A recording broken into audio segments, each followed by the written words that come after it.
Qur'oni Karimda ikkita amalni harom ekanligi, buni harom demasdan undan ham keskinroq gap bilan aytgan Alloh taolo. Bittasi ichkilik. Fajtanibuh degani saqlaning degani, ya'ni yuz o'girib keting, jam deb insonni yon tomondan aytadi. Fajtanibuhu desa, undan ko'rgan joyingizda teskari qarab keting degani. Yaqinlashmang degani. Ikkinchisi zinoni aytadi Alloh taolo. Zino qilmang demaydi Qur'onda. Nima deydi? Zinoga yaqinlashmang deydi. Wala taqrabu zina deydi. Zinoga yaqinlashmang deydi. Zinoni qilish u yoqda tursin, unga olib boradigan vositalarni ham kesadi. Zino nimadan boshlanadi? Ko'zdan boshlanadi. Ko'z bilan ko'radi, suziladi, keyin qalbiga o'tadi, keyin qulog'iga o'tadi, keyin tilga o'tadi, gaplashadi, keyin zinoga boradi. Ko'zdan to'xtatdi. Ayting erkaklarga ko'zlarini yumsinlar. Ayting ayollarga ko'zlarini yumsinlar. Ko'zdan to'xtatdi. Ichkilikdan shunaqa. Hazrati Oysha onamiz radhiyallohu anhoga tuhmat bo'lgan. Ifk hodisasi deyiladi. Oysha onamiz bo'lsalar o'sha paytlarda taxminan 13-14 yoshlar. 13-14 yoshli payg'ambarning jufti halolini zinoda ayblashdi. Oysha onamiz munofiqlar uchun muhim emas edi. Munofiqlar uchun Oysha onamiz orqali Rasulullohning oilalariga ta'na qilish rejasi bor edi. Hayotda juda ko'p bunaqa narsalarni kuzatasiz. Bir muhim shaxsiyatga zarar yetkazish uchun uni boshqa tomonlardan oilasiga hujum qilinadi. O'sha tomondan bir narsalarni chiqarmoqchi bo'ladi. Munofiqlarning sistemasi bu. Payg'ambar alayhissalatu vassalom Oyshani zino qilmaganligini biladilar. Chunki Oysha onamizni kim tarbiya qilgan? Rasululloh tarbiya qilganlar. Oysha onamiz hali zihnlarida hech qanday kir, qandaydir bir noto'g'ri fikr shakllanmasdan turib Rasulullohning qo'llariga kelib tushganlar. O'sha joyda tarbiya olganlar. Ilohiy vahiy nozil bo'lib turadigan xonadonda tarbiya topgan ayol zino qilishi mumkin emas. Qur'on alohida aytadi: "Ey payg'ambarning ayollari, sizlar boshqa ayollar kabi emassizlar." Ey payg'ambarning ayollari, boshqa ayollar bir yomon ishni qilsa, bir baravar jazo bo'lsa, sizlarga 10 baravar jazo dedi Alloh taolo. Ey payg'ambarning ayollari, yo payg'ambar bilan birga sabr taqvoda yashaysizlar, birga bo'lasizlar, yoki mol dunyoga fahsh boshqa ishlarga ketsanglar, payg'ambar sizlarni taloq qiladi. Qur'onda bir qancha tahdidlar bo'ldi. Oysha onamiz zino qilishi mumkin emas. Payg'ambarimiz biladi. Lekin dalil yo'q. Bir odamni ayblasangiz, ayblangan odam o'zini aybsiz ekanligini isbotlashga dalil topolmasa yomon bu. 54 kun tasavvur qiling. 54 kun Madinada qaynamagan xonadon, gapirmagan odam qolmadi Oysha onamiz haqlarida. Ikkiga bo'lindi odamlar. Munofiqlar bir taraf, mu'minlar bir taraf. Munofiqlarga qo'shilgan ba'zi mu'minlar ham bor. Iymonni ham imtihoni bo'ladi-da ora-orada. Ahli ilmlarga, mahallada yaxshi obro'li, e'tiborli odamlarga tuhmat qilinsa, o'sha mahallada munofiq tabiatlar ma'lum bo'ladi o'zi. Yoki ularga qalbida biroz muhabbati borlar ham ma'lum bo'lib qoladi. Oysha onamiz haqlarida, Rasululloh sallallohu alayhi vasallamning xonadonlari haqlarida 54 kun payg'ambar alayhissalatu vassalom nima qilishni bilmay qolganlar. Unga borib maslahat so'raydilar, bunga borib maslahat so'raydilar. Nima deysan? Bir Oysha onamizning xizmatchilari bor edi, ayol. Chaqirdilar. Menga qara, Oysha haqida nima deysan? Sen doim birgasan-ku. Meni ko'nglimni ko'taradigan bir gap gapir deganlar. Ya Rasululloh, Oyshaning bir dona aybi bor. Nima aybi bor? Shu xamir qilganda uxlab qoladi, echki-pechki kirib xamirni yeb ketadi. Shu aybi deganlar. Boshqa aybi yo'q buning. Yosh bo'lganlarda 14 yoshli qiz bo'lganlar. Hazrati Umardan kelib so'raganlar. Ey Umar deganlar, Oysha haqida sen nima deysan degan. Butun Madina shuni gapiryapti. Ya Rasululloh degan. Qo'llarini osmonga ko'tarib, Subhanaka hada buhtanun azim degan. Parvardigoro sen poksan. Bu eng katta bo'xton degan. Bo'xton, tuhmatdan ham ustun turadi bo'xton.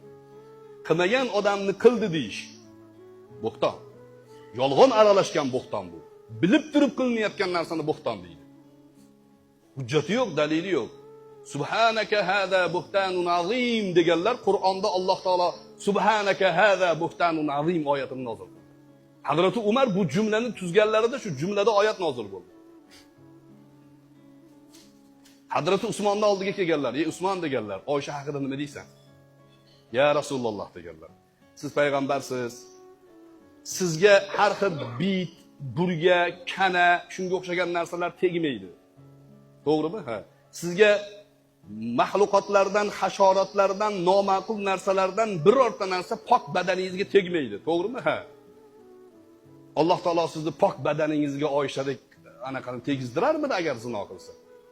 Bu pok bu Oysha deganlar. Hazrati Aliga kelganlar.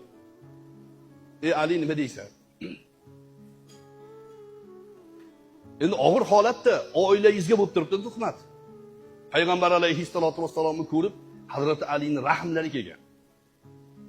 Chunki yuzlari so'lg'inlashib qolgan, kulish alomati yo'q, oila haqida bo'lyapti gap faqat. Aliga kelib so'raganlarda, "Ya Rasululloh, sizga xotin qurib qopdim" deganlar. "Qo'yib yuboring, boshqasini ola qoling" deganlar. Kamoli Rasulullohni o'ylab qilganlar bu gapni. Oysha onamizni zinoda ayblash ma'nosida emas. "Ya Rasululloh, sizga rahmim kelyapti. Nima qilasiz deki, qo'yib yuboring, boshqasini oling" deganlar. Mana shu gap yuzasidan Oysha onamiz bilan Ali o'rtalarida biroz gap ochgan keyinchalik. O'zi odatda ko'p qaynanalar kuyov yoqtirmaydi. O'sha yerdan keladi o'zi. Chunki kuyov Hazrati Ali. Lekin hech qachon adolati sifatida u kishini yomonlash sifatida Oysha onamizdan biror kalima sodir bo'lmagan. Bir odam kelib so'ragan, "Ona" degan, "Ali haqida nima deysiz?" deganda, "Alini payg'ambarim meni halilim degan, do'stim degan. Men nima deyman?" degan. "Ha, yomon ko'rasiz-ku" degan. "Yomon ko'rsam, u meni tabiatimdan" degan.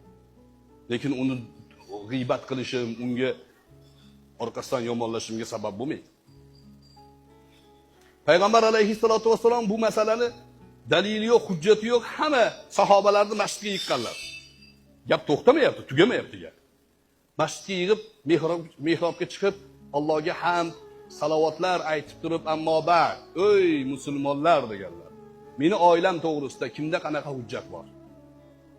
Ba'zi qabilalar undoq deyapti, ba'zilari bundoq deyapti. Nimaga bu ishni qilyapsizlar?"